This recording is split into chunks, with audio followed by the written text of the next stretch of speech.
Antes que estamos en la radio, justo. Pasa siempre. Juanma, cuando quieras. Con ese chándal ahí muy mal, ¿eh? No sé yo cómo acabar esta sesión. Bueno, buenos días a todos, alumnos de tercero de la ESO, que hoy venís a disfrutar de esta mesa redonda, y por supuesto a los tres invitados que tenemos hoy aquí, que nos van a hablar de la diversidad de los ecosistemas que nos rodean, de los más cercanos, de nuestra montaña palentina y nuestro entorno, y de la importancia de su conservación, como mucho tenemos trabajado en el día a día en nuestras asignaturas, en algunas de ellas en concreto. Tenemos a José Ángel viene del Geoparque Las Loras, tenemos a Víctor de la Casa del Parque de Cervera, y tenemos a David también de la Casa del Cangrejo de Herrera de Pisuerga. Lugares que ya hemos visitado en alguna salida cultural y que, bueno, pues de alguna manera son un entorno en el que nos podemos acercar y disfrutar de él. Espero que esta iniciativa sea de vuestro agrado. Todo lo que se hace es por y para vosotros. Gente experta, gente que está trabajando en un mundo muy cercano al nuestro, un mundo para el que se han preparado, y que de aquí pues salga alguna iniciativa, salga algo que os atraiga, y si no es así, por lo menos que sí sepamos valorar todo lo que nos rodea y lo sepamos respetar, que es un poco el objetivo de estas charlas y de este tema que habíamos preparado para esta semana de jornada de puertas abiertas. Estas mesas redondas están dentro de una semana llena de actividades. Esta mañana estábamos con algunos de vuestros profesores en la radio, hoy tenemos esta segunda mesa, mañana, el miércoles y el jueves, distintas diversidades, distintas realidades, pero esa pluralidad que nos da una riqueza y que sobre todo tenemos que conocer, ser conscientes de ello y respetarnos y respetarlo, ¿no? Entonces eso es un poco nuestro objetivo. Pasarán por aquí otros compañeros vuestros de cuarto de la ESO, de bachiller, en distintos momentos. Pero bueno, hoy de lo que queremos hablar es del cuidado de la casa común, y qué mejor que estas tres personas que están en el día a día, en el campo, en unos ecosistemas privilegiados, para ver qué hay a nuestro alrededor, cómo debemos de cuidarlo para que futuras generaciones, es un compromiso nuestro ahora para vosotros, pero también vuestro para mañana, vuestros hijos o distintas generaciones que vengan a ocupar este territorio. Al final nadie pertenece a un territorio, sino que el territorio está ahí y lo tenemos que disfrutar y valorar, y eso es un poco el mensaje que queremos transmitiros hoy, y que seáis conscientes de esa realidad e intentéis pues de alguna manera mantenerla y que perdure. Bueno, pues después de esta introducción, sí me gustaría que nos contarais a nuestros alumnos pues vuestra procedencia, vuestros estudios, trabajos previos que habéis desarrollado hasta llegar aquí. Empezamos por José Ángel. Vale, buenos días. No os lo ha dicho vuestro director, pero si queréis en algún momento levantar la mano o preguntar cualquier cosa, podéis interrumpirnos cuando queráis. Yo soy José Ángel Sánchez, trabajo en el Geoparque, ahora mismo soy el coordinador científico del Geoparque de la UNESCO.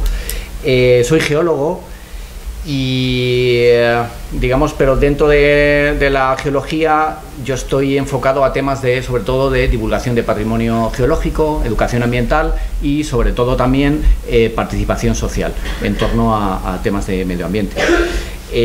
No soy de por aquí, soy del sur de Salamanca, pero llevo en el territorio desde el año 97, o sea, llevo mucho tiempo por aquí ya. Y siempre vinculado a temas ambientales. Siempre ha girado mi entorno profesional, ha sido relacionado con temas ambientales, relacionados con el tema del patrimonio geológico, pero también con, bueno, pues en general, ¿no? Con el patrimonio ambiental en general. Y nada, dicho esto, yo creo que es una pequeña presentación. Víctor, cuando quieras. Pues buenos días a todos. Yo soy Víctor y trabajo en la Fundación del Patrimonio Natural de Castilla y León, que es un organismo que tiene la Junta para trabajar en la promoción y conservación de los espacios naturales que tiene Castilla y León. Yo soy el técnico de la provincia de Palencia, ¿vale? A nosotros nos toca llevar los centros de interpretación de naturaleza que tiene la Junta aquí en la provincia, que son la Casa del Parque Natural, el Aula del Cangrejo en Herrera, donde trabaja David, y la Casa del Parque que hay en la Laguna de la Nava, que igual también os suena. Nosotros trabajamos tanto en promoción de espacios naturales protegidos como en proyectos concretos de conservación. Y bueno, yo sí soy de aquí, soy de Cervera, yo soy ingeniero de montes, yo nací en una de esas familias que nos decían tú estudia para irte de aquí y para medrar fuera, y contra eso me rebelé ya hace mucho, porque creo que uno puede estudiar, hay que salir fuera, hay que ver cosas, pero algunos creímos que volver al pueblo y volver a casa que no estaba tan mal. De hecho, creo que es una decisión de la que me siento orgulloso, haber vuelto, he tenido la suerte de poder dedicarme a esto. Si no fuese así, probablemente me dedicaría a otra cosa, porque mi objetivo sí que era vivir en el mundo rural. Después de haber trabajado en la empresa privada, ahora trabajo en lo público, y bueno, pues ahí andamos. Ahora, según vayamos desarrollando, pues ya vais preguntando lo que queráis. Pues yo soy el que falta en la etiqueta, soy David, y bueno, soy educador ambiental de profesión. Yo estudié también ingeniería de montes como Víctor. Y bueno, pues trabajamos con una empresita en la que hemos venido trabajando pues en un centro de educación ambiental. Trabajamos también aquí en el colegio en el programa Brotes con vuestros compañeros y vuestras compañeras de cuarto de primaria. Trabajamos en proyectos de huertos escolares. Siempre estamos trabajando en relación con la educación ambiental, ¿no? Tampoco soy de aquí, yo soy de Soria, y después de 14 mudanzas y viviendo en espacios pues como Perú, o como Valladolid, o como León, o haber conocido a mi compañera en Cuba, pues decidí venirme a un pueblecito para... Bueno, me parece que tenía este pueblo, en la Valdavia había 24 personas, o sea, había conocido sitios de 300.000, 400.000, 500.000 personas, ¿no? Lo había probado, y mis padres también entendían que era como un retroceso volver atrás, ¿no? Yo vine aquí hace 9 años, para 15 días, se me ha ido alargando, y llevo 9 años ya. Yo creo que ya puedo decir que nunca seré el de aquí a nivel de poder quedar, a nivel de que los propios entiendan que siempre serás el de fuera, ¿no? Pero quise elegir el poder vivir en un entorno rural, ¿no? Y montar tanto mi vida personal como mi vida profesional en un entorno de aquí de la montaña palentina. Bueno, pues muy bien, con esta presentación, para que nos situemos, les podemos adoptar a David. José Ángel ya lleva más que vosotros aquí, o sea que también. Entonces, durísimas declaraciones. Entonces, bueno, pues les adoptamos dentro de nuestro territorio. ¿Por qué aquí? ¿Por qué en Aguilar, comarca, bueno, pues Las Loras, Cervera? Víctor lo ha dejado bien claro, ¿no? Los que somos de aquí teníamos bien claro pues regresar y poder desarrollar nuestro trabajo y para lo que nos habíamos formado. Pero bueno, primero, ¿por qué este trabajo? Habéis pasado por distintos, habéis dicho ahora en vuestra presentación, pero ¿por qué este trabajo y por qué en este territorio? Venga, empezamos ahora con Víctor. Bueno, pues yo creo que porque es un lujo. Cuando uno sale de aquí, o cuando se ha criado en cualquier sitio, el ver cosas abre tu mente, viajar abre tu mente, estar en otros sitios. Y tampoco esto quiere decir que yo piense que lo mío sea lo mejor, ni mucho menos, simplemente que lo valoras más. Cuando sales, de repente te das cuenta que vives en un sitio especial. Y es cierto, vivimos en un sitio muy especial, y desde el punto de vista cultural y desde el punto de vista de naturaleza tenemos muchas singularidades que no las hay en otros sitios ni de España ni del mundo, y en ese sentido hay que valorarlo. Y bueno, yo me vine principalmente por esos motivos, y porque yo he vivido en grandes ciudades, como les ha pasado a ellos, y empecé a valorar más la vida en los pueblos, sin que sea mejor o peor, simplemente que por mi forma de vivir pues me gustaba más el mundo rural, y por eso pues me volví para acá. David. A mí me pasó algo también similar, ¿no? Cuando yo, en una provincia también pequeña como es Soria, y después de haber vivido en áreas más grandes, pues tenía como la necesidad de ir a un sitio mucho más cercano, mucho más pequeño, ¿no? Entonces tanto la gente como el paisaje, como el entorno que había, pues me hizo que me enganchara a esto, ¿no? Pero yo siempre ponía el ejemplo que tenía mucha más relación social en un pueblo de 60 habitantes, como vivo ahora, que en ciudades de medio millón de personas. El paisaje, pero también la parte cultural, ¿no? Descubrir este entorno con todas las franjas que tiene Palencia, y cuando nos dedicamos a poder contar eso, ¿no?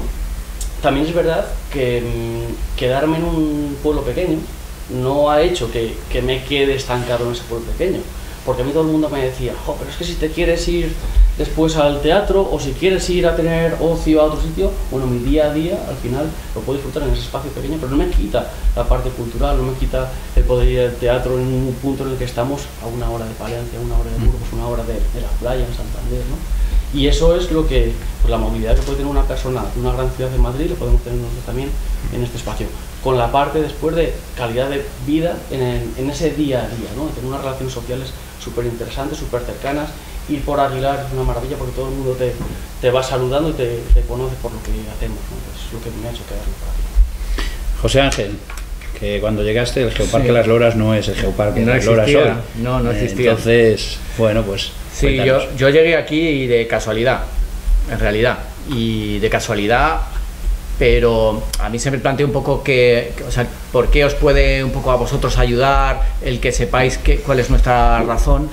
Y pensando ahora un poco sobre la marcha, yo creo que la clave es que al final vais a acabar, va a haber un poco de todo, ¿no? Hay una parte de casualidad, hay una parte de que vais a poder elegir, muchos de vosotros no vais a poder elegir, ¿no? Os va a llevar la vida a lo mejor por otros sitios que no queréis o que sí queréis, pero yo creo que la clave está en tratar de buscar, que siempre busquéis o que tengáis la opción de poder elegir. Eso es la clave. Si queréis asentaros aquí, sería perfecto que lo tengáis más o menos claro y ir buscando un poco los caminos que os traigan a este sitio, como os ha contado antes Víctor. A mí me trajo la vida a este lugar, pero afortunadamente pude elegir, porque me trajo a este lugar y al final quise asentarme aquí. ¿Por qué?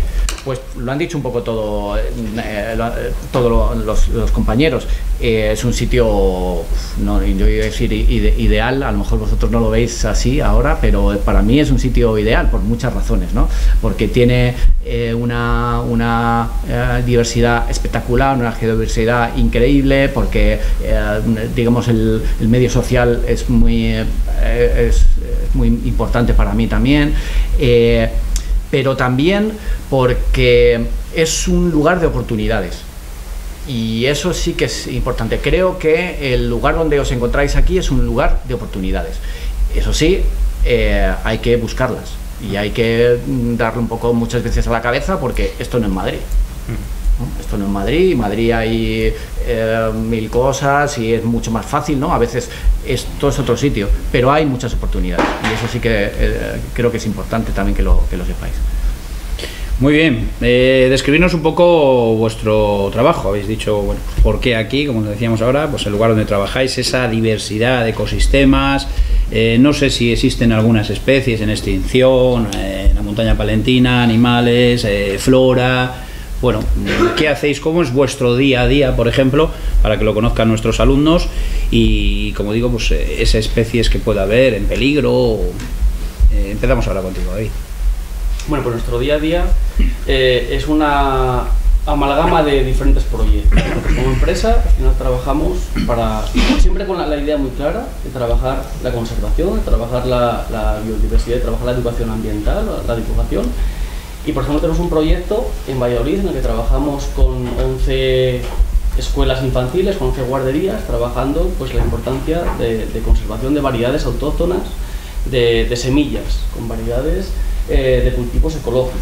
Trabajamos aquí, por ejemplo, con el programa Brotes, hablando de la importancia de la conservación del entorno que tenemos.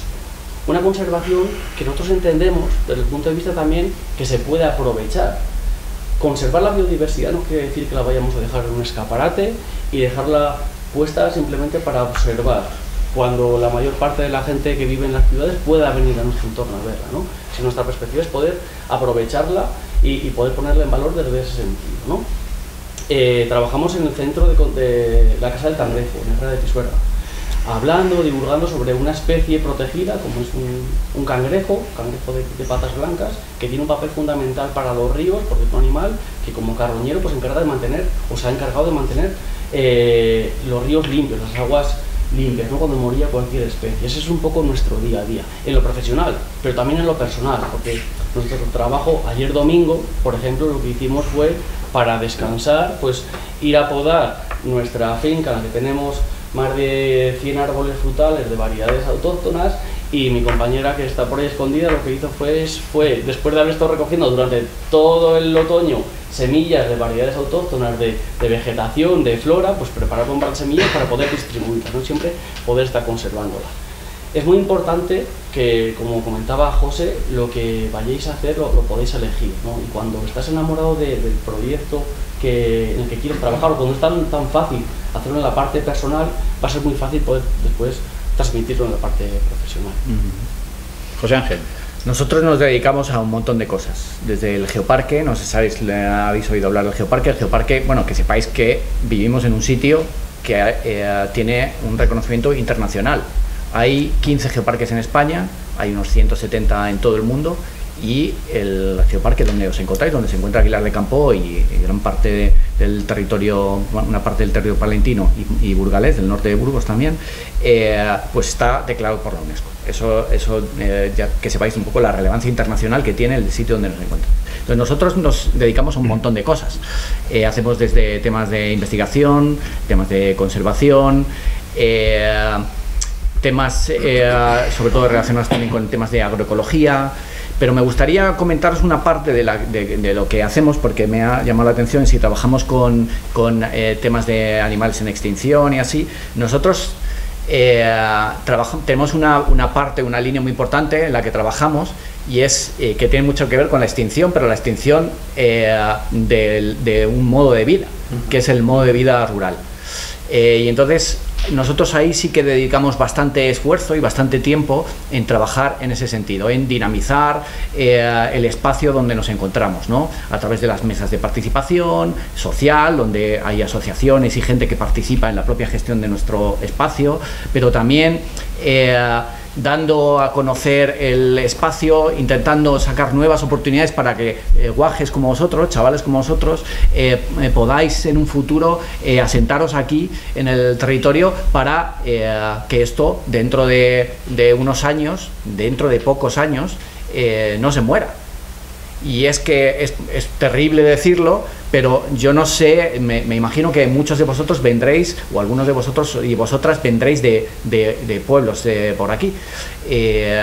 Yo ahora mismo vivo en un pueblo de 24 personas, pero el pueblo que está cerca de mí hay 6 personas, y en la mayoría de los pueblos del geoparque hay menos de 20 personas, en la gran mayoría.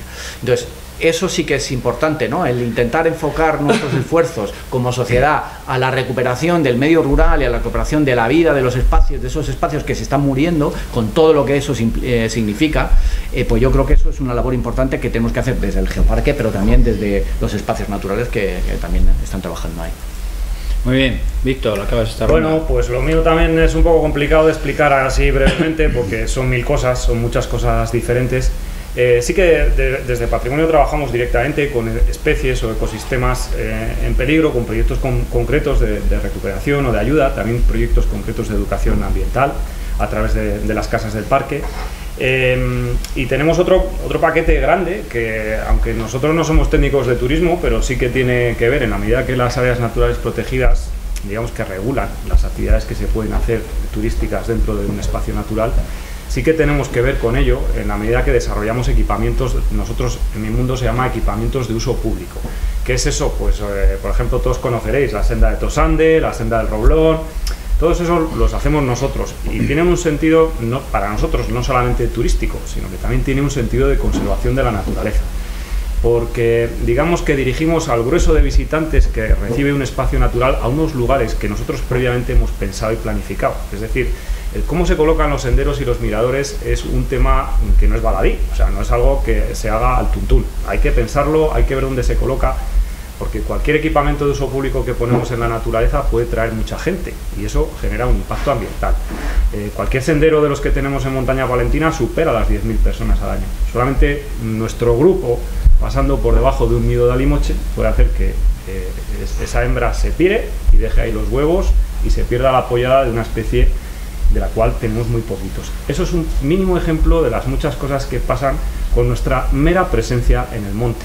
El uso público, por tanto, esas redes de equipamientos, lo que consiguen es dirigir al público a unos sitios concretos y descargamos las áreas más sensibles de los espacios naturales, de la presencia masiva de gente, que siempre tiene un impacto y que todos tenemos derecho a ir al monte, pero que tiene que tener, los que nos dedicamos a este tipo de gestiones, tiene que tener una cierta planificación. Un poco vamos para el estilo. Muy bien. José Ángel decía ahora que... Un apuntito, porque estabas comentando, hay una cosa muy importante, cuando has hablado de biodiversidad de especies salvajes en peligro, ¿no? José Ángel ha dicho también una cosa sobre la parte cultural e importancia de poder conservar los entornos para poder vivir. Nosotros trabajamos en un punto que es el de poder recuperar también variedades, o trabajamos con biodiversidad agronómica. Traía un ejemplo, que algo que habéis comido 1.000.000 de veces. Porfa, es un tomate. Dime cuántas banderas o en cuántos pueblos, cuántos países puedo poner eso, en cuántos idiomas están esas instrucciones de ese tomate. Y dime los países, porque se ve España, ¿no? España, Francia, Portugal, Italia, Inglaterra, Alemania, Grecia. Y luego está como en árabe y en chino, ¿no? En asiático, algo así, ¿verdad? La pregunta es, si le das la vuelta a ese tomate, ¿hay las mismas condiciones ambientales para que pueda vivir ese tomate aquí en Aguilar, que en Cádiz, que en Alemania, que en Pekín? No. Pero se supone que si están todos esos idiomas, se va a exportar, se va a vender por ahí. A nivel mundial hemos perdido en el último siglo en torno al 90% de la biodiversidad agronómica, la biodiversidad de cultivos que teníamos en el planeta. Hay un par de casos, que me dejas 2 minutos. No, pues que quieras, ¿cómo? Un par de casos de la importancia de la conservación de esa biodiversidad a nivel de alimentación, ¿no? Por ejemplo, uno es en Irlanda, el año 1815. Podéis trastear por Google para buscar la hambruna que pasó en aquel país en ese momento. Desde la colonización de América y desde que se empezaron a traer ciertos cultivos a Europa, por ejemplo, uno de ellos fue la patata, ¿no? La patata es un cultivo que se reproduce de manera asexual, o sea, yo pongo una patata y me salen otras 5, pongo otras 5 y me salen otras 25. O sea, no hace falta que se reproduzca sexualmente, ¿no? ¿Qué pasa? Que tiene una ventaja, que es la reproducción tan rápida, pero tiene una desventaja, que es la pérdida de variabilidad genética, porque son todas clones, son todas iguales. Irlanda fue una zona en la que, o es una zona en la que había un clima relativamente cómodo para la patata, muy húmedo, y se convirtió en el producto nacional, ¿no? En el momento en el que entró una enfermedad que se llama mildew, es un hongo, y que arrasó todos los campos de patatas, murieron miles de personas, y otras tantas de ellas tuvieron que emigrar. De hecho, podemos buscar también pues parte de los colonizadores en Estados Unidos que son irlandeses, ¿no? Lo que hubo que hacer fue buscar en las zonas originarias donde había patatas, por ejemplo, en zonas de Perú, en zonas de Bolivia, para poder encontrar un antídoto, que fueran especies resistentes, ¿no? Y así se solucionó el problema del mildew. Se empezaron a poner variedades que fueran resistentes. Más cercano, aquí en España, en los años 70, hubo un señor que trabajó para la FAO, se llamaba José Esquinas, y este señor dedicó su tesis a empezar a buscar variedades que fueran resistentes, variedades de melón que fueran resistentes a una enfermedad, al virus del mosaico del melón. Ese virus del mosaico del melón estaba arrasando todos los melonares de España y de Europa. Y el paisano pues se dedicó a recorrer por toda España huertos de gente mayor, gente que vivía en espacios como comenta José, para intentar coger semillas y saber si alguna de ellas era resistente a las enfermedades. Consiguió en una de estas andanzas, pues en la zona de las Urdes, en Extremadura, al ver como un paisano que le contó toda su película y le dijo: oye, mira, pues yo estoy buscando esto porque hay esta enfermedad, a ver si podemos solucionar el problema. Y el paisano le invitó a que fuera a su huerto. Pues es que fíjate que en mi huerto no se enferman los melones, al contrario que en casa del vecino, ¿no? Gracias a ese señor de las Urdes, que efectivamente no se le enfermaban los melones, tenemos hoy melones resistentes al virus del mosaico del melón. En los años 70 José Esquinas recuperó 300 variedades de melón en España, cultivadas en huertos. En los años 70, hace 50 años. ¿Sabéis cuántas cultivamos hoy en día en España? cultivamos 4 especies de melones a nivel comercial. El problema de esa pérdida de biodiversidad, y si no recuperamos esas semillas, recuperarla quiere decir tener gente en los pueblos de 24, de 16 y de 20 personas y de 200, estar cultivando en los huertos esas especies. No tiene ningún sentido que puedan estar, bueno, sí están guardadas en Noruega, en el Arca de Noé, ¿no? Pero no tiene ningún sentido si no podemos encontrar a un urbano para que nos pueda recuperar esas semillas. Entonces, cuando hablamos de biodiversidad hablamos de especies salvajes, pero también de las variedades autóctonas de frutales, de semillas que tenemos aquí en la montaña, porque son especies únicas que si no las rescatamos pueden desaparecer. Muy bien, bueno, muy interesante. Un poco al hilo de lo que comentabais ahora, José Ángel, Víctor, bueno, también ahora David con ese matiz. La verdad que antes la vida estaba en el pueblo y era normal, y la escuela era el propio pueblo, o la gente, estábamos en la calle, ¿no? Nosotros pues lo hemos vivido más que vosotros. Esa riqueza y ese campo era para nosotros normal. Hoy en día cada vez hay más vida fuera del entorno, pero sí es cierto que todos los fines de semana, o puentes, o días festivos, pues la gente nos encaminamos aquí cogiendo el coche y a 20 kilómetros o casi ni eso podemos ir andando y disfrutar pues de todo lo que tenemos alrededor, de la naturaleza. Cada vez más se está convirtiendo en un sitio, yo les comentaba antes al principio, casi como autopistas ya, ¿no? Autopistas en la montaña palentina, donde, bueno, pues nos han encaminado, como decía Víctor. Por suerte eso está bien programado y estudiado para que no vayamos como cabras locas y destrocemos todo eso. Pero sí os quería preguntar, ¿realmente, aunque estemos orientados o nos orientéis y nosotros no lo sepamos, ¿realmente valoramos esto que tenemos alrededor? ¿O somos unos domingueros que vamos, allí echamos la manta y luego tiramos, me da igual la lata de cerveza que el botellón, y no cuidamos eso y lo conservamos? Ponemos un poquitín, como decías ahora, también esa reserva para esas especies. José Ángel, empezamos contigo. Bien, pues yo hay de todo. Me imagino que incluso vosotros conocéis o en algún momento habéis salido al campo y hay compañeros vuestros que tienen como más sensibilidad hacia el entorno y otros que menos sensibilidad tienen hacia el entorno. Pues con la gente pasa exactamente lo mismo. O sea, no sois vosotros bichos raros. Nos pasa a todos. Es un tema que hay que tener, que es fundamental. Hasta ahora, hasta hace poco tiempo, digamos que los espacios naturales protegidos eran visitados por un número, bueno, pues no muy grande de gente, pero el propio conocimiento de estos espacios mucho también ha tenido que ver con el tema de la pandemia del 19, pues ha empezado a haber un cambio ya en los últimos años, ya se venía dando un cambio de que los espacios naturales protegidos se han convertido como en un sitio objetivo, me refiero objetivo desde el punto de vista turístico. Eso es algo positivo por un lado, porque lógicamente viene gente a los territorios y es una manera, de alguna manera, de, bueno, pues que haya gente que dando sus servicios se gane la vida. Pero tiene unos riesgos, eso ya sabéis que tiene unos riesgos. Y tiene mucho que, y eso, digamos que está muy relacionado con qué tipo de turismo queremos tener en nuestros espacios.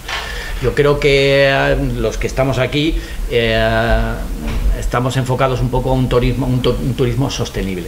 ¿Qué es eso del turismo sostenible? Me imagino que ya todos en vuestra cabeza ya sabéis o intuís más o menos qué es eso del turismo sostenible.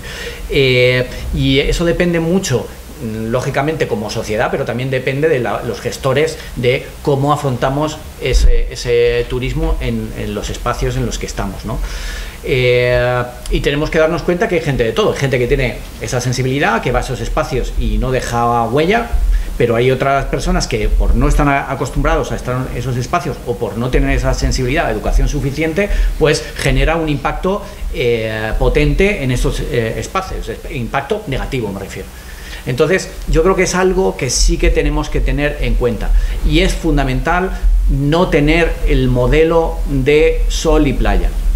Ese modelo sol y playa que es súper agresivo, nosotros tenemos que, superagresivo me refiero con el propio entorno. Nosotros tenemos que ir pensando en modelos mucho más respetuosos con el medio ambiente, sobre todo porque al final, si estamos hablando de sostenibilidad, y sabéis lo que significa la sostenibilidad, si deterioramos, nos cargamos un espacio determinado, se acabó este espacio. Y curiosamente, justamente estos espacios donde estamos hablando, Montaña Palentina, Ojeporque Las Loras, son espacios muy sensibles. Y son muy sensibles a las propias afecciones del ser humano en visitando esos espacios. O sea que hay que tenerlo muy claro, y yo creo que tanto la gente y sobre todo pues los que estamos un poco en torno a eso, pues tenemos que tenerlo presente, ¿no? Víctor, coméntanos un poquitín eso de esa orientación. Todos hemos ido seguramente de aquí al Roblón o a la Pues Teja de Tosande. ¿Cómo nos orientáis para que no estropeemos mucho el ecosistema? Bueno, ahora mismo todos los senderos que tenemos señalizados en el parque, no todos, solo la mitad, contamos a las personas que entran. Sabemos a qué hora han entrado, el día de la semana y qué volumen de gente hay cada mes, cada semestre y cada año.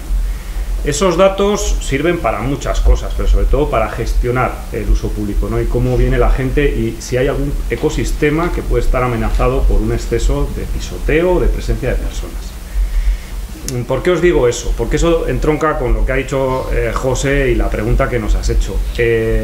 Nosotros hasta la pandemia, porque ahí ha habido un punto de inflexión con un dato interesante, el volumen de visitantes ha ido creciendo poco a poco, y en general nuestra perspectiva es que la gente que visita las áreas naturales es gente medianamente respetuosa con el medio ambiente. En la pandemia esa tendencia se rompió, se multiplicó por 2 el número de visitas a estos senderos con datos reales, y el volumen de basuras en los senderos ha sido increíble.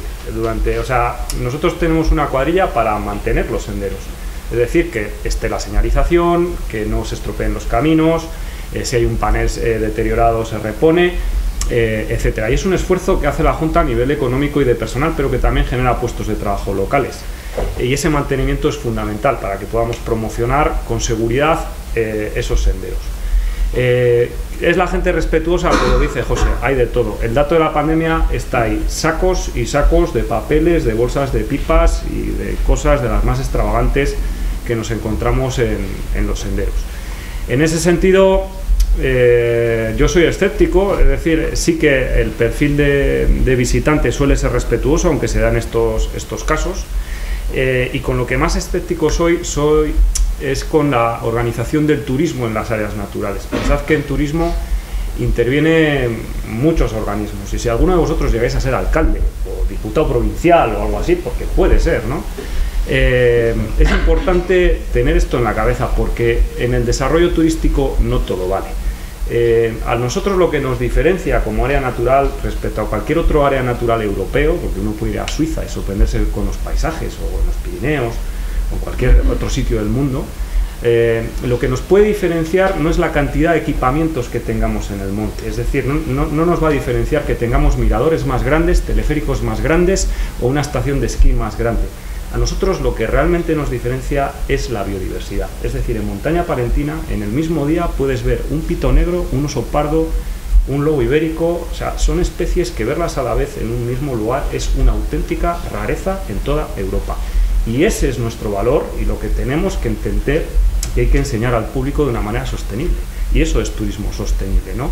Traer gente, pero que no impacte en nuestro verdadero valor, en nuestra gallina de los huevos de oro, que es la biodiversidad, ¿no? Y en ese sentido creemos que el ecoturismo es efectivamente un modelo turístico al que tenemos que tender porque es más respetuoso y es el que puede llegar a entender mejor ese tipo de valores. Pero los primeros que no lo tenemos que creer somos los que vivimos aquí. Muy bien, yo creo que cosas importantes, un punto de inflexión importante a todos los niveles, también el educativo, ha sido la pandemia. José Ángel nos hablaba de esa pérdida de territorio, y relacionado con eso, David, si nos quieres contar también, pues bueno, cómo están desapareciendo especies, ¿no? Lo que has dicho antes de 300 especies del melona a 4, ¿no? Yo creo que el papel en el espacio natural es solo la punta del iceberg del modelo que tenemos como sociedad.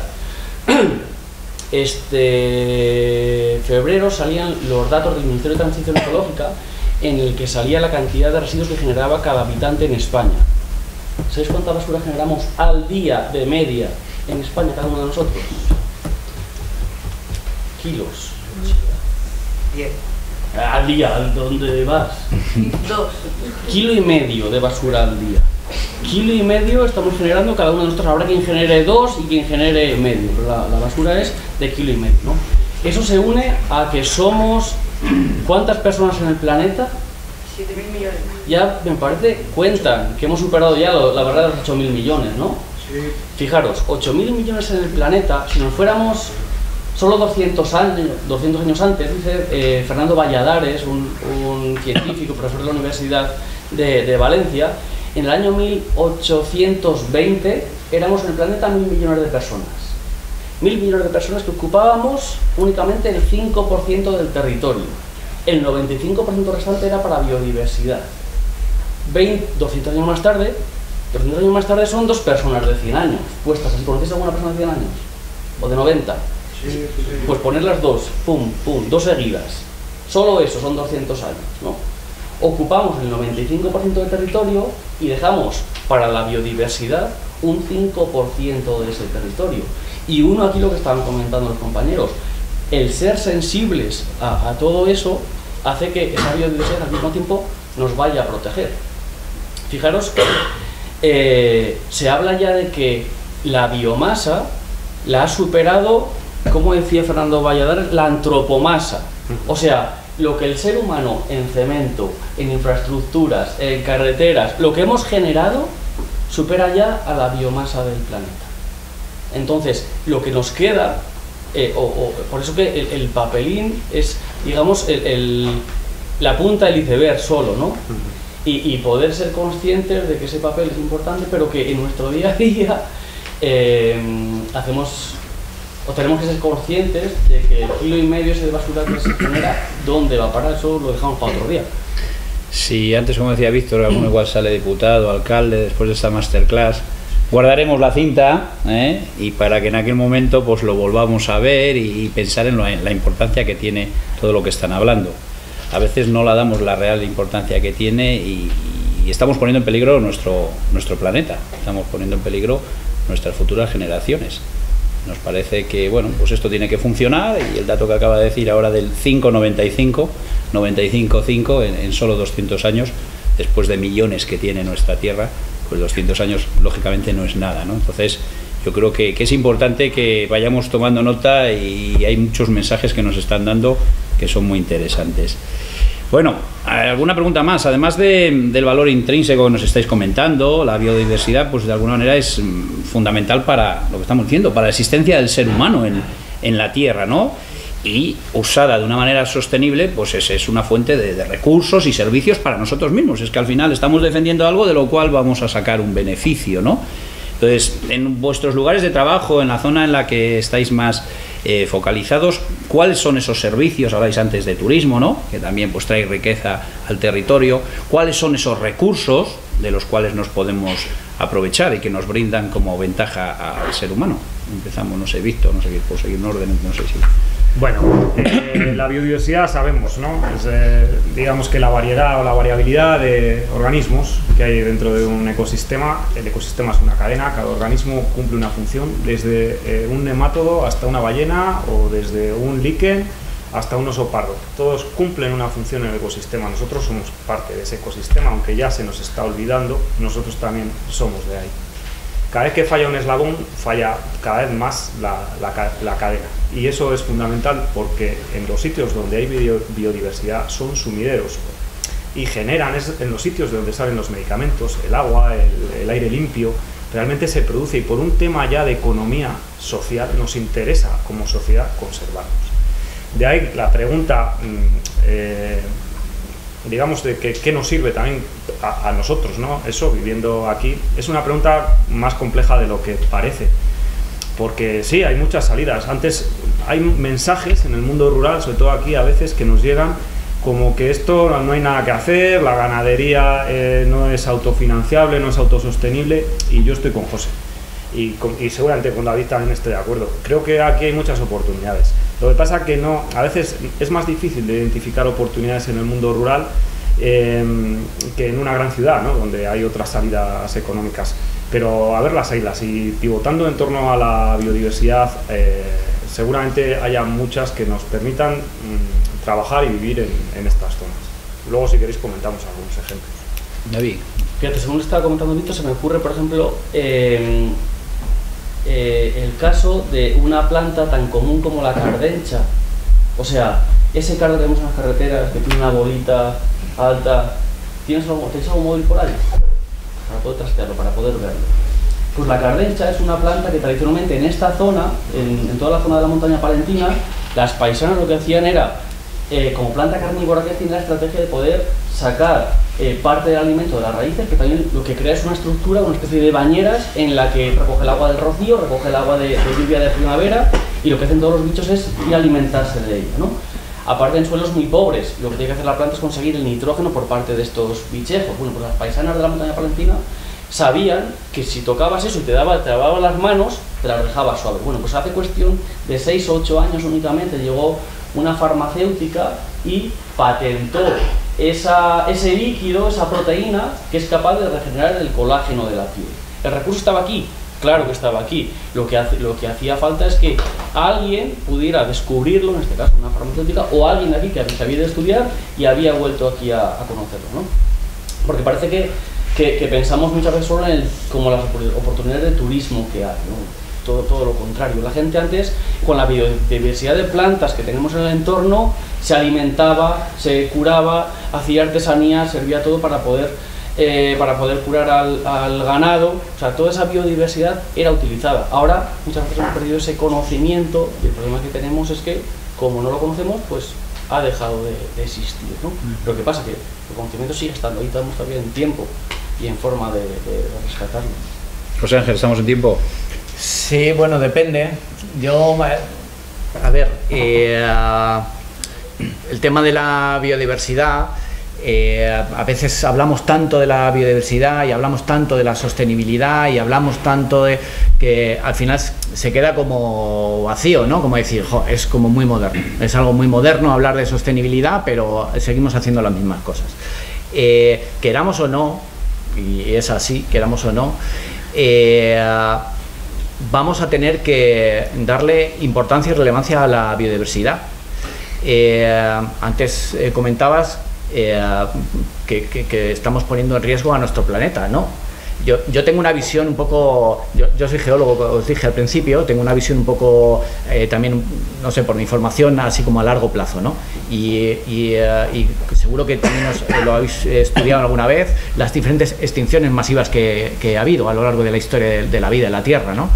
Desde pues, las del Cretácico, aquellas de finales del Carbonífero, bueno, hay muchas de ellas, unas 5 grandes extinciones. Y esto entronca con lo que os quería decir, porque ahora mismo hay muchos científicos que están hablando de la última gran extinción que está ocurriendo en este momento. Y una de las características que tiene es que es bastante probable, y hay bastante unanimidad también en el mundo científico, que gran parte de los problemas que está ocurriendo son debido a la propia acción humana. Entonces, queramos o no, la biodiversidad va a estar ahí. Ahora es verdad que os suena como una cosa hueca, una cosa que tal, incluso muchos de nuestros políticos hablan de la biodiversidad desde un punto de vista así que, bueno, pues, pero es que es una realidad. O sea, no tampoco es un tema alarmista, pero a corto plazo, si no empezamos a tener en cuenta esos valores, esos valores de conservación de la biodiversidad desde el punto de vista, desde los trabajos que hagamos, desde la conservación, desde nuestro día a día, desde exigir a las empresas o a nuestros políticos que realmente hablen. Si no nos damos cuenta de eso, es verdad que no es que nuestro planeta vaya a estar en riesgo. Nuestro planeta va a continuar seguramente hasta que el Sol decida que ya no sigan las condiciones actuales, pero lo que sí que va a ponerse en riesgo es la supervivencia de muchas de las especies que habitan ese planeta, y no nos tenemos que olvidar que una de las especies que viven en este planeta somos nosotros, y no sería la primera vez que hay una gran extinción y que desaparecen casi el 80% o el 90% de las especies que viven en nuestro planeta, Quiero decir que el que desaparezca nuestra especie es normal y pasará antes o después, pasará, eso es así. También es verdad que en nuestra mano está intentar alargar esa vida útil, digamos, como especie, ¿vale? Muy bien. A nivel de virus, por ejemplo, José, conocemos un poquito de unos 100 virus, dicen los científicos, ¿no? Cuando hay más de 800.000. Desde el año 2000 hasta ahora se ha multiplicado por 5 la zoonosis. Una zoonosis es una situación en la que, lo venimos aquí a la montaña, hay una superpoblación de ciervos. ¿Qué les puede pasar a esos ciervos? Se queden sin comida. Por ejemplo, morir de hambre, ¿vale? Que llegue una enfermedad, que llegue una sarna, por ejemplo, y regule esa población, ¿no?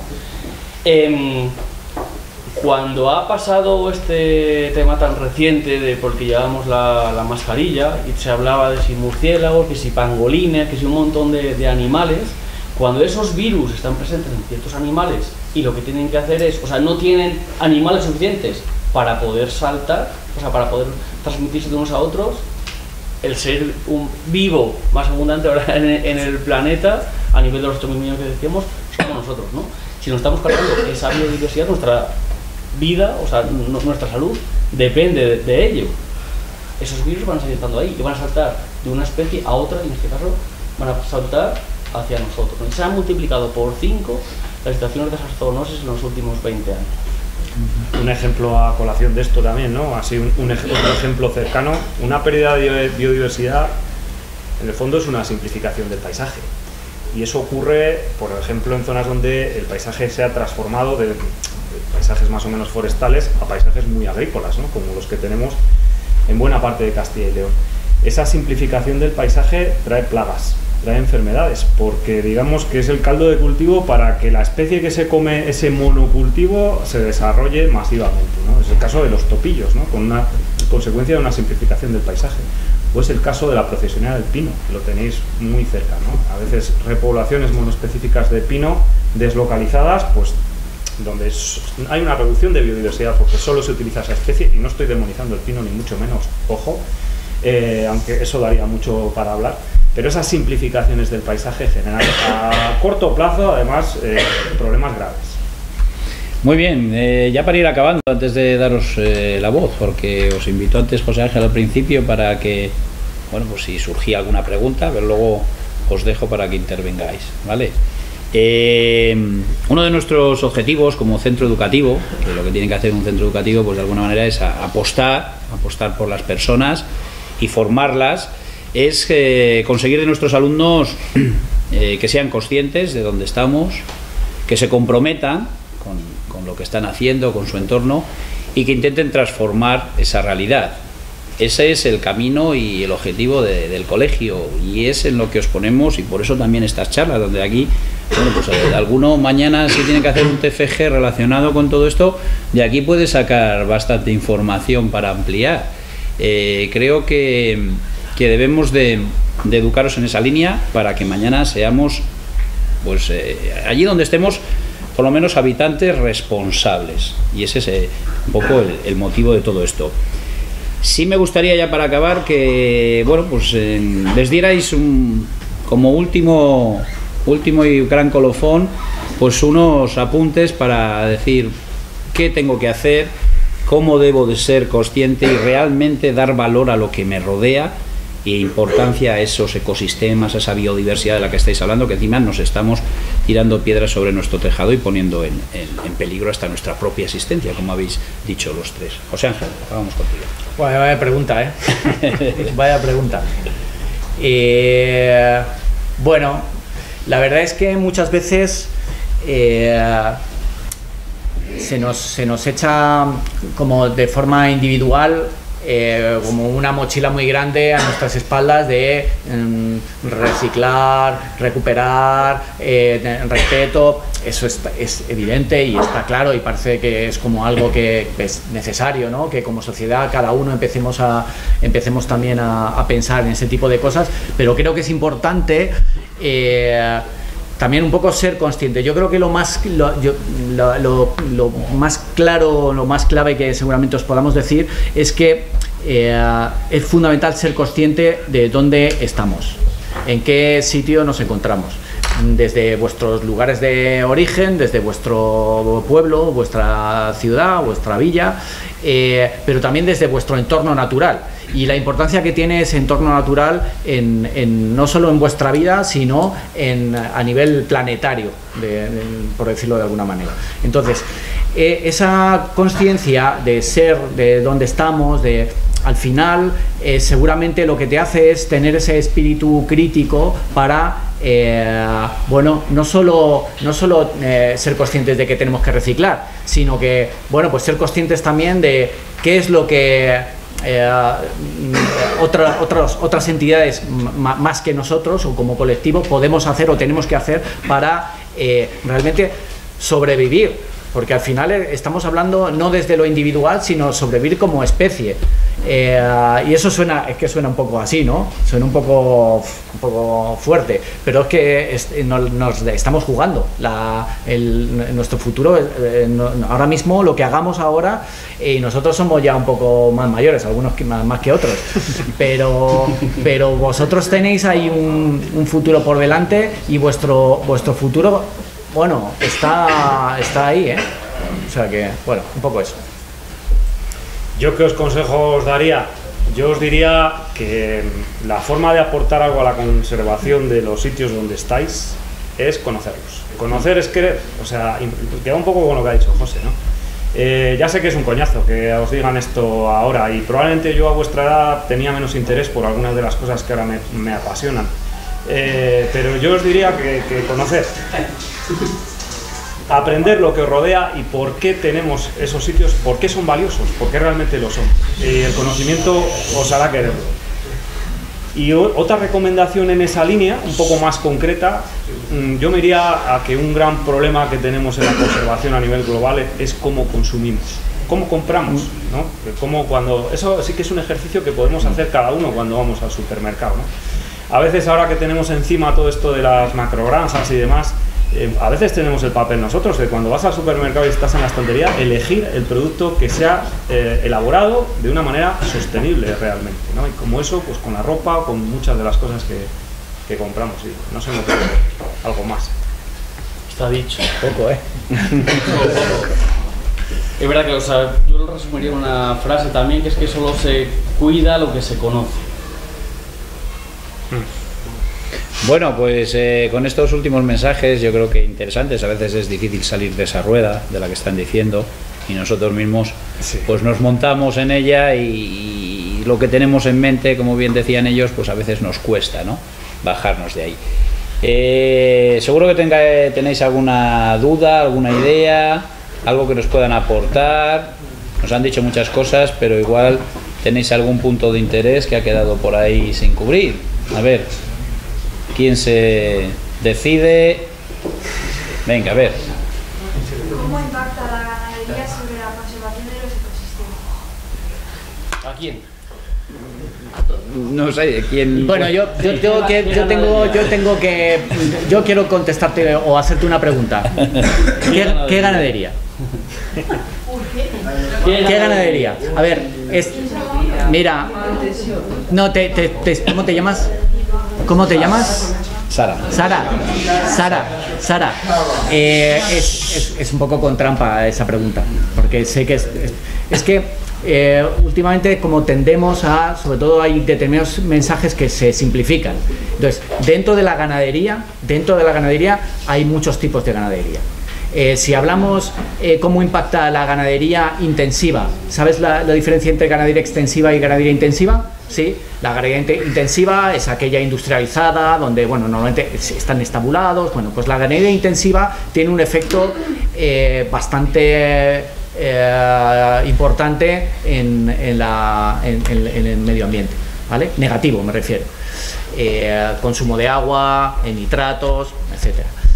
Si hablamos de la ganadería extensiva, es decir, esa ganadería que pasta en el monte, que tiene otros manejos, los impactos son bastante positivos y de hecho hay estudios que relacionan el aumento de biodiversidad con la ganadería extensiva. Entonces, muchas veces cuando hablamos de consumir menos carne, ¿no? Que hay anuncios, ¿no? Consumir menos carne, o hay mucho, se está enfocado todo como la ganadería es uno de los grandes males de nuestro tiempo. Depende de qué ganadería estamos hablando, ¿vale? Yo creo que la ganadería extensiva hace una labor social, socioeconómica, ambiental muy importante en nuestros territorios, que no tiene nada que ver con la ganadería intensiva. A mí me gustaría puntualizar una cosa al hilo de la ganadería, y es que mucha gente viene a la montaña palentina y ve nuestros bosques, ¿no? Cuando va por la carretera de Potes y tal, dice, guau, bosques primigenios que no se han tocado nunca en la vida. Y ahí hay que hacer un apunte. Pensad, muchas de las especies que tenemos podrían ser centenarias. Aquí tenemos una especie de roble, ¿no? Como es el roble albar, que con mucha facilidad puede superar los 300, 400, 500 años incluso. Sin embargo, es difícil encontrar pies tan grandes o tan longevos. ¿Os habéis preguntado alguna vez por qué es eso? ¿Por qué si tenemos grandes extensiones de robles longevos no tenemos tantos robles grandes?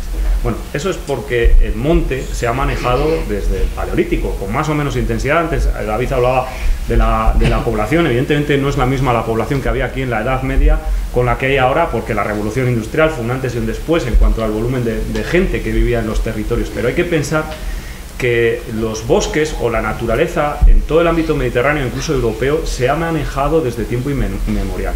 Ha habido manejos con más o menos, digamos, más o menos bien hechos, pero la ganadería ha sido uno de esos factores en extensivo, ojo, y eso es importante, porque hablar de ganadería intensiva estaríamos hablando de otro tema más industrial. Sí que tiene mucho que ver con cómo se han modelado nuestros paisajes. El primer vuelo ortogonal que se hizo en la zona, en España, os conocéis, ¿no? Las ortofotos, cuando uno entra en el Google Earth o en el Google Maps y pone la foto híbrida, ¿no? Eso es una foto ortogonal. Las primeras que se hicieron fue un vuelo americano a mediados del siglo XX.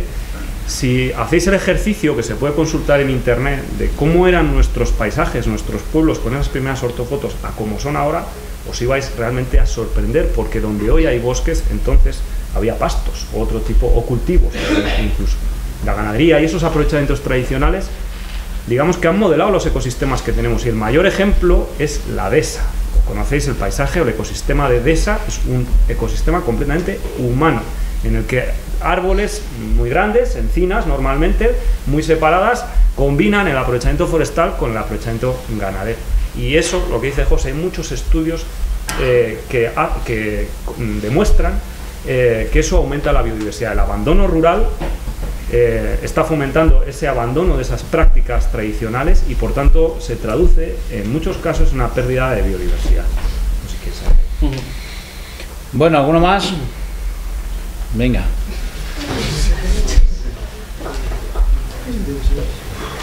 Mauro. ¿Cómo afectan las especies invasoras a nuestros ecosistemas? La pérdida. Las especies invasoras. Vale, a la pérdida de nuestros ecosistemas. Entiendo. ¿O cómo afectan solamente? A nuestras especies, sí. Vale, por ejemplo, mira, en el caso del cangrejo que estábamos hablando antes, ¿vale? Una especie en la que su papel principal era el de ser carroñero, como el buitre en la tierra, ¿no? Lo que hacía era, tenía un ciclo de vida en el que, y una capacidad de puesta de huevos, en la que, por ejemplo, llega a poner entre unos 120 140 huevos, ¿vale? Llegaba el invierno, hibernaba, y el resto de especies, por ejemplo las truchas, aprovechaban para llegar y poner los huevos. Cuando desapareció esta especie, pues se introdujeron dos especies americanas, un cangrejo rojo y un cangrejo señal. Estas especies llegan a poner hasta 400 huevos. La cantidad de alimento que había en el río, en los ríos de la península, era desde hacía siglos para 120 cangrejos. ¿Qué pasa en esta clase si tenemos comida para 40, que llegamos 400? Pues que no hay comida para tanta gente, ¿no? Lo que han hecho estos cangrejos ha sido, en vez de ser carroñeros, se han dedicado a ser especies que se dedican a poder estar, pues, cazando, son depredadores, ¿no? Hemos pasado en cuestión de 30 años a tener, por ejemplo, de las órdenes de pesca en las que se podían pescar las 35 especies que tenemos en la península a que el 90% de ellas estén protegidas, porque especies invasoras han hecho que desaparezcan pues, muchas de esas especies, ¿no? Cuando se introduce una especie invasora cualquiera, me da igual una planta que un animal, que un crustáceo, que un mamífero, siempre va a haber repercusiones y generalmente las especies autóctonas que son más débiles cuando están adaptadas a las condiciones, pues van a ser las que sufran ese impacto y el resto del ecosistema por tanto. Hay un tema polémico siempre con el tema de las especies invasoras. No sé si todos sois conscientes de la cantidad de especies invasoras que tenemos aquí y en toda España, pero hay muchas especies. Y hay un tema polémico, el cómo se controlan. Y por eso a veces hay que ser conscientes, ¿no? Si uno ve un bisón americano y lo compara con un bisón europeo, son todos igual de encantadores a la vista. Pero uno está en un sitio donde no debería estar por causas humanas y su control, que es a base de hacer descastes, es un eufemismo, usar la palabra descastes, pero todos entendemos lo que es, pues es algo polémico, pero que tenemos que asumir porque ha sido un error nuestro y si no lo controlamos nos cargamos nuestros ecosistemas. Vamos, otra. Que nuestra zona sí es propensa a incendios y cómo se pueden prevenir y cómo han afectado los incendios estos últimos años. Bueno, normalmente allí en Castilla y León, hace unos años, la propia Junta de Castilla y León tenía un programa que se llamaba Plan 42, y el nombre de 42 tenía que ver con que la mayoría de los incendios forestales se producían como en 42 municipios de Castilla y León, ¿no? Y se vio que la gran parte de los incendios forestales estaban producidos por prácticas, no tanto por ese pirómano que va aquí, estoy hablando en Castilla y León, porque en otras comunidades la realidad es diferente. No se producen por ese pirómano que va a prender fuego y así, ¿no? Sino que tenía mucho que ver con pues, determinados usos agrícolas o ganaderos en nuestro territorio. Entonces, ¿es propenso a los incendios forestales? Sí, es propenso. ¿Qué riesgos hay? Pues un gran riesgo ahora mismo de los incendios forestales son, bueno, dos grandes riesgos. Primero, cambio climático, eso ya lo sabéis, donde se producen periodos de altas temperaturas muy prolongados en el tiempo, y la segunda parte tiene mucho que ver también con la ganadería extensiva. El abandono, antes lo dijo Víctor, el abandono de las prácticas tradicionales de ganadería extensiva está favoreciendo que nuestros bosques, la parte del sotobosque, cada vez sea mayor, esté menos ramoneado y haya más combustible, por decirlo de alguna manera. Entonces los incendios ahora mismo son más peligrosos por el cambio climático y también por la pérdida de la ganadería extensiva. Es fundamental, y hay muchos casos, muchos ejemplos de donde no se producen incendios forestales, y en muchos casos está relacionado con el aprovechamiento forestal de esos espacios. Cuando el ser humano aprovecha forestalmente esos espacios, pues no se producen incendios, ¿no? Un ejemplo claro, por ejemplo, es lo que ocurre en los montes de Soria, ¿no? Que apenas sufren incendios forestales, y está muy relacionado con la propia gestión que hay de esos espacios por parte del ser humano. Bueno, ¿sabéis cuál es la única causa natural que provoca un incendio forestal? El sol, el rayo. Los rayos, en realidad, ¿vale? Si el sol provoca un incendio es porque hay un elemento humano entre medias, pero el único elemento natural son los rayos. Y la piromanía patológica, es decir, el que prende porque le pone el fuego, es algo muy, muy raro, prácticamente no existe. Entonces nos dirigimos a los que prenden fuego al monte, les llamamos incendiarios, no pirómanos. Y el incendiario siempre tiene una motivación, es decir, el fuego se usa y se ha usado desde tiempo inmemorial en los montes, con un fin, con un motivo, que puede ser el de generar pastos, el de limpiar, entre comillas, una parcela, el del movimiento de la fauna de un monte a otro, etcétera. Siempre ha habido una motivación, y lo que ha dicho José, el éxodo rural que hubo en España entre los años 50, 60, 70, provocó lo que se llama la matorralización del monte. Eso es sucesión vegetal, es algo que ocurre de forma natural.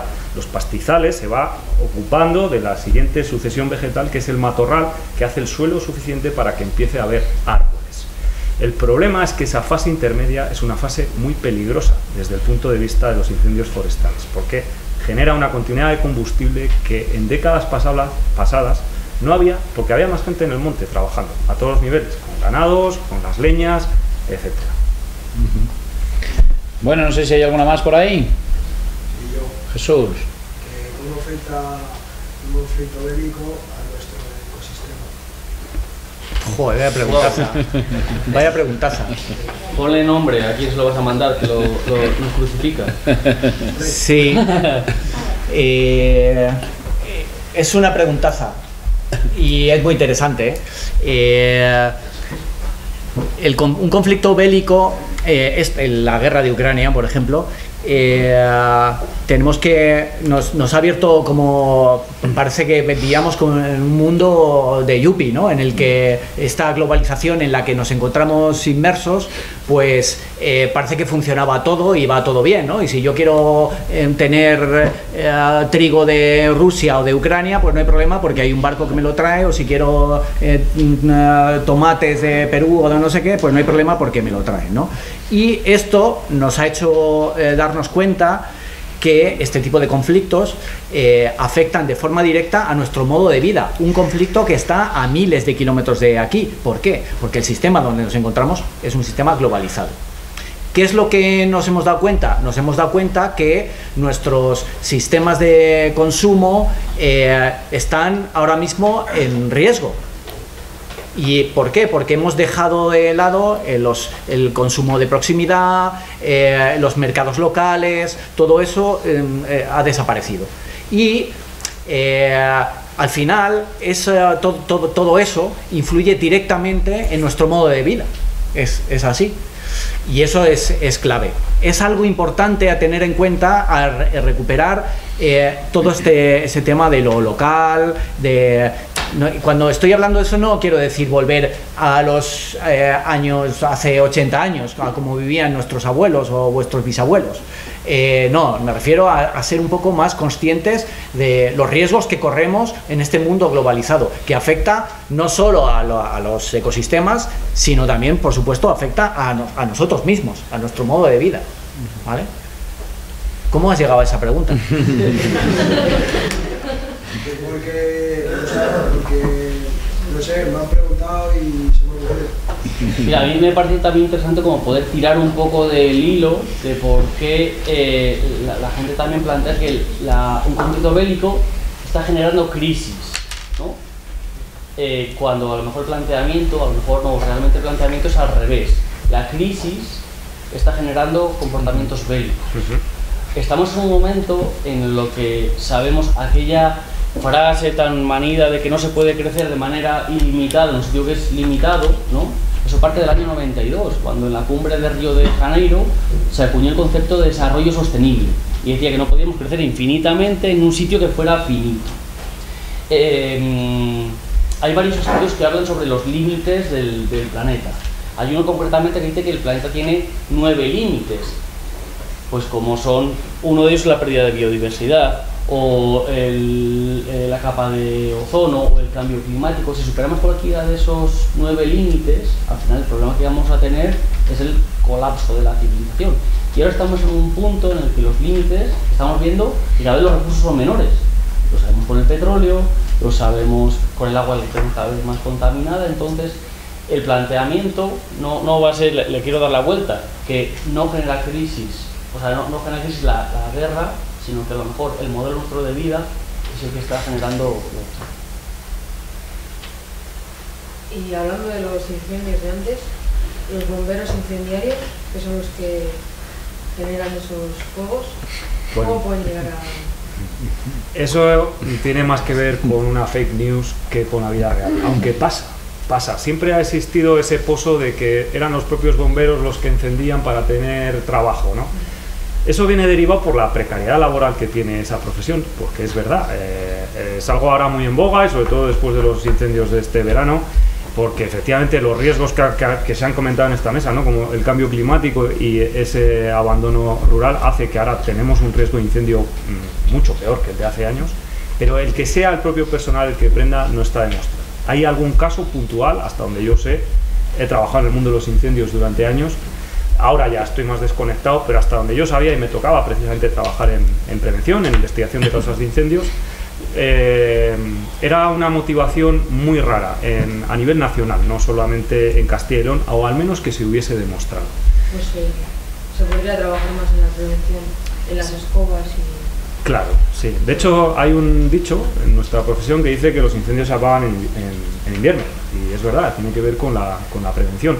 Pero claro, no todo lo pueden hacer las administraciones, ¿no? Eso es un tema de política más a otra escala, digamos, el intentar fomentar, que sé que es difícil, y es muy difícil por un tema de la economía global, esos usos tradicionales de una forma sostenible que se pudiesen volver a retomar, probablemente ayudarían a la prevención. Quiero hacer una pregunta. ¿Cómo pueden afectarnos las macrogranjas? Esa se la dejamos a David. Con el modelo que comentaba antes José, ¿no? Es un modelo industrial de producción, ¿no?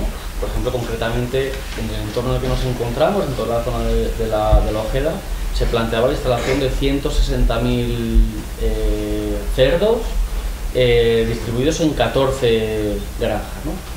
Aclarar también una cosa, el concepto macrogranja es verdad que no aparece en la RAE, no aparece en ningún sitio como oficial, ¿no? Se le denomina así cuando se habla de una instalación pues mucho más masificada. Por ejemplo, en China está planificando ahora una granja que es un edificio de 22 plantas con dos. ¿Cómo nos pueden afectar? Nos pueden afectar pues, desde el punto de vista de la contaminación por nitratos, por el uso. Es verdad que la tierra necesita materia orgánica y para poder seguir cultivando, para poder estar abonando. ¿Qué pasa? Pues en exceso, el problema que tenemos con esos nitratos, que los tenemos ahora también con la agricultura, con el modelo de agricultura industrial que tenemos, también está contaminando las aguas. De hecho, hasta hace 10 años el porcentaje que se podía beber de agua contaminada por nitratos era el de 25 mililitros por litro, y hace cuestión de 4 o 5 años se cambió a 50 mililitros por litro. Muchas de las aguas las tenemos contaminadas. Va a afectar también a nivel de pérdida de puestos de trabajo en el punto de esa otra ganadería que trabajó, esa ganadería extensiva, ¿no? Porque al final económicamente es mucho más rentable, y en el momento en el que estamos, por eso de las escobas también, que es difícil poder en la economía globalizada en la que estamos poder fomentar eso, es mucho más barato comprar ese kilo de carne que comprarlo en ecológico, en extensivo, que es más caro poder producirlo, ¿no? Va a perjudicar a nivel de contaminación atmosférica, a nivel de contaminación por olores. Está demostrado que en todas las zonas en las que se han instalado este tipo de granjas, pues al final se han generado muchísimos más problemas que beneficios. Cuando inicialmente se puede plantear, por ejemplo, para estas 16 granjas, para estas 14 granjas, perdón, se plantean que van a trabajar en los proyectos, van a trabajar 3 personas. Cuando el planteamiento es el poder crear empleo en entornos rurales, pues no es eso. También afecta, o sea, no afecta,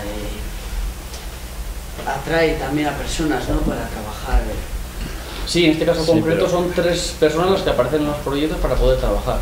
Pueden ser nuevas o pueden ser del territorio. El hecho es que, por ejemplo, si tuviéramos en extensivo esos animales, pues sería muchísima más gente la que podría estar trabajando frente a un modelo que está mucho más industrializado, que está robotizado. Ahí siempre lo que hay que pensar es cuánto vamos a sacrificar para ese número de puestos de trabajo. ¿Nos compensa o no nos compensa? Claro, por ejemplo, mira, en Soria se había planificado una granja de vacas, 22.000 o 23.000 cabezas, me parece que eran de ganado, ¿no? Soria Capital tiene 32.000 personas, o sea, solo para hacerte una idea del espacio que necesita eso. Ahora no se va a poder construir, ¿no? Pero lo que probablemente iba a hacer esa granja era sacrificar al resto de granjas familiares mucho más pequeñitas, de 60, de 100, de 200 vacas, que tenemos no solo en España, sino probablemente el radio de acción sacrificaría vacas de Francia y de parte del Mediterráneo, porque bajaría tanto el precio Creo que sería sacrificar muchas más de las que crearía. Sara, levantad la mano. ¿Qué impactos puede llegar a tener la contaminación en este ecosistema? Sobre nuestra salud, por ejemplo, o el propio ecosistema. Pues mira, salió hace unas semanas un informe de la Universidad de Granada en la que decía que, por ejemplo, el 80% de los ciudadanos en el sur de España tenían microplásticos en los pulmones. Esos microplásticos pues son disruptores hormonales, ¿no? Hay otro estudio que también la Universidad de Elche, que por ejemplo habla de la contaminación en alimentos procedentes de materiales reciclados. Coméis pizza, ¿verdad? Fijaros la próxima vez, porque este estudio habla concretamente del bisfenol A. El bisfenol A es un disruptor hormonal que lo tenemos en cualquier ticket que vayamos al supermercado, de esos que se borra la tinta, porque es tinta térmica. Ese bisfenol A es un producto cancerígeno.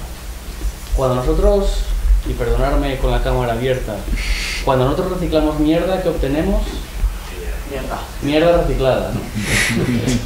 Claro, pues había un estudio en esta universidad que lo que planteaba era que en los paquetes, en las cajas de pizza, que todas son 100% recicladas, fijaros la persona que pides, por ejemplo, una pizza margarita, que es la que más queso va a tener, más aceite va a tener, ¿no? No penséis la cantidad de pizza que se ha comido el papel, sino la cantidad de bisfenol A que todas las cajas recicladas tienen, por efecto de haber reciclado ese papel, la cantidad de bisfenol A que tiene la pizza, ¿no? Y digo esto, que me han preguntado por el ecosistema, ¿no? Es que antes Víctor decía que nosotros somos parte de ese ecosistema. Por eso te respondo de cómo nos afecta a nosotros. Me parece que cuando lo hablamos hacia algo más lejano, lo hablamos de los cangrejos, o lo hablamos de, yo qué sé, de la pérdida de otro animal, que nosotros somos también parte de ese ecosistema. Es que no está afectando. Y a nivel local, ¿sabéis cuáles son los ecosistemas aquí en nuestra zona que tienen más problemas de conservación? Pues son los ríos, porque la gran mayoría de nuestros pueblos no tienen ningún sistema de depuración en el siglo XXI. Y decís, bueno, es que vive poca gente. Pues sí, yo por ejemplo vivo en un pueblo que tiene 30 habitantes, pero es que cada fin de semana, cada Semana Santa o cada verano, eso se multiplica por 5, por 6, y todo lo que va por el lavabo o por el inodoro va directamente al agua. Y claro, luego los pescadores, no hay truchas, o se le echa la culpa a cosas que no tienen absolutamente nada que ver, como los cormoranes, cuando el principal problema somos nosotros mismos y la falta de depuración de esas aguas. Venga, la última. ¿Cómo la explotación minera puede afectar a nuestro ecosistema? Ahora ya poco. Explotación minera, bueno, ahora en realidad no hay explotación minera. ¿Te refieres a las minas de carbón? Sí, las minas de carbón, ahora mismo aquí en nuestro territorio no hay minería de carbón, pero cuando ha habido minería de carbón sí que son focos de bastante contaminación, sobre todo de acuíferos y de aguas, lo que decía, porque todos los lixiviados, todo cuando llueve sobre las escombreras y así, todo eso al final acaba en un acuífero, acaba en el río, y por tanto la contaminación es bastante severa en sitios donde hay minería. Nosotros ahora sí nos hemos enfrentado precisamente a recuperar esas antiguas explotaciones de carbón y devolvérselas al monte. Y lo que dice José, cuando uno se pone a restaurar una escombrera de carbón, si alguno sois de aquí de Barruelo o vais a Barruelo, ahora se están haciendo allí algunas restauraciones. Solamente el remover o quitarle pendiente a un talud de una escombrera de carbón para poder plantarla, ya es peligroso, porque a veces se remueven metales pesados y elementos químicos que pueden ser peligrosos, sobre todo para las aguas. Con todo y con eso, si os dais cuenta, en muchas de las, sobre todo en las minas de primeros del siglo XX, ¿no? que había, aquí no solo se explotó carbón, había minas de blenda, había minas de cobre, de otros minerales, de hierro incluso, y posteriormente las de carbón. Lo curioso del asunto es que, aun dejándolas a su libre recuperación, las plantas las colonizan, y hay especies como el abedul, que es un árbol, podríamos hablar de muchos matorrales, que colonizan de forma increíble estas escombreras, y con el paso de los años uno casi ni se entera. Bueno, pues yo creo que ha merecido la pena. Habéis tenido muchas clases concentradas en una, ¿eh? Yo creo que de aquí han salido muchos mensajes, como os decía antes, de los cuales podemos aprender y sobre todo una educación para el cuidado de lo que nos rodea, que nos lo han dicho de distintas maneras y nos han puesto en el foco y al final en el fin de ese ecosistema. Ya no es que se muera el oso, desaparezca una especie o de flora o fauna, sino que es que nosotros mismos nos estamos de alguna manera cuestionando y poniendo en peligro el futuro. Entonces, bueno, pues que de aquí salgan muchos aprendizajes, que yo creo que será el objetivo, y agradeceros a los tres, agradeceros vuestro tiempo, agradeceros vuestras palabras. La verdad que ha sido un lujo para ellos, para mí, y que de alguna manera, bueno, pues que las puertas del colegio están abiertas para cualquier otro momento donde podáis ayudarnos y transmitir vuestro trabajo y vuestra... Gracias. Gracias a vosotros por invitarnos. Eso es. Muchas gracias.